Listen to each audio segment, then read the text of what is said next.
사람들은 보통 어느 한 곳이 유명하다고 하면은 모두 다 거기 가면은 효과를 볼 수 있는 줄 알고 있는 사람들이 되게 많은데 꼭 그렇지는 않습니다.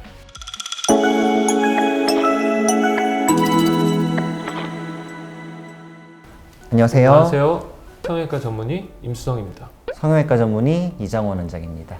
오늘은 리프팅이 실패하는 이유에 대해서 조금 알아보도록 하겠습니다.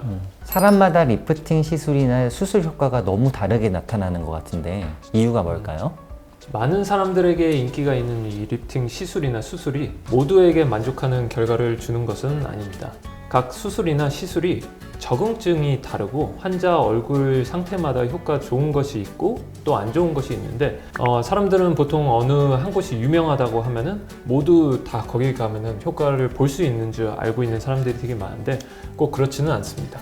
예를 들면 피부가 굉장히 얇고 잔주름이 많은 피부를 갖고 계시는 분들은 대체로 피부가 많이 늘어나져 있는 경우가 좀 많잖아요. 이런 경우에는 여유분의 피부를 잘라내줘야 되는데 실리프팅 같은 시술을 하거나 아니면 레이저 리프팅만 하는 경우에는 당연히 피부를 잘라낼 수 없기 때문에 효과가 당연히 떨어지게 됩니다. 실로 너무 많이 올리게 되면은 당연히 피부가 울겠죠.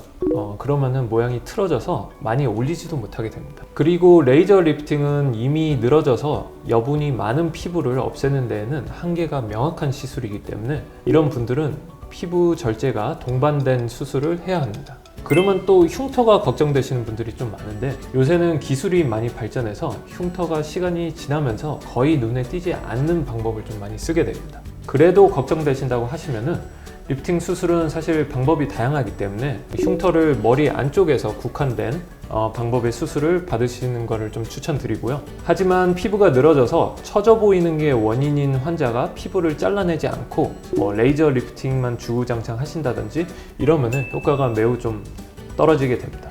반대로 피부는 괜찮은데 근막이 막 처져서 이렇게 늘어져 보이는 환자분들이 좀 있거든요. 이런 분들은 근막 위주로 당겨 올리는 실리프팅만 받으시면 되는데 굳이 막 큰 수술을 하는 거는 의미가 없고, 피부는 괜찮은데 써마지 같은 피부 위주의 레이저 리프팅이나 피부 관리만 주구장창 받는다고 해서 절대 나아지진 않겠죠. 그러면 리프팅을 실패하지 않는 방법이 있을까요? 리프팅을 실패하지 않으려면 환자 각각의 현재 상태와 지금 현재 나이가 들어 보이는 근본적인 원인을 알고 그 원인을 직접 개선해야 합니다. 그래서 안티에이징 치료부터 기기 관리, 리프팅 수술 모두 해본 병원에서 진단 받아보는 것이 가장 중요하다고 말씀드릴 수 있고요. 또 의사도 사람인지라서 각자 잘하는 분야가 있습니다. 그리고 그 분야에 대해서는 고수지만은 전체적으로 보는 시야가 조금 부족한 경우가 있습니다.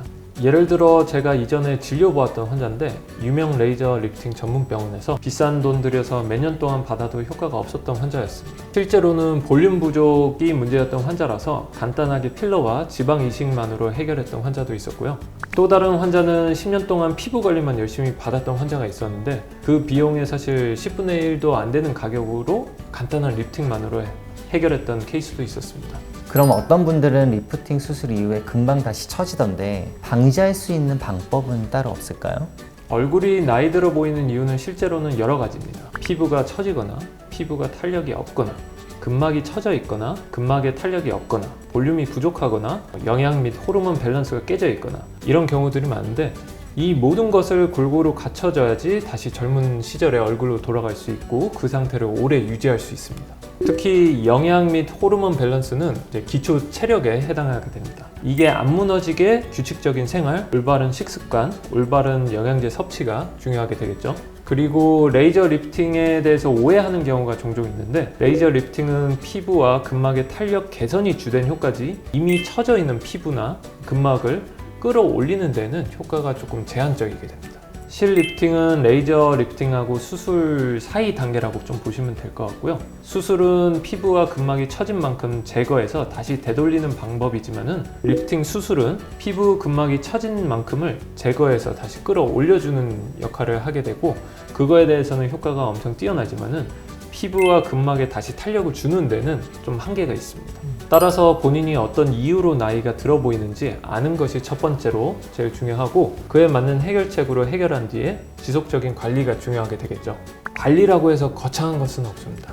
규칙적인 생활, 자외선 차단, 적절한 운동, 영양 섭취 등이 있겠고, 꾸준히만 할 수 있다고 하면은 집에서 받을 수 있는 리프팅 기기들도 많이 출시되어 있으니까 지속적으로 관리하는 게 좀 중요하겠습니다. 오래가고 만족스러운 리프팅 효과를 원한다면 정확한 원인을 파악하고 부족한 부분에 대해서 안과 밖을 모두 관리하는 것이 필요합니다.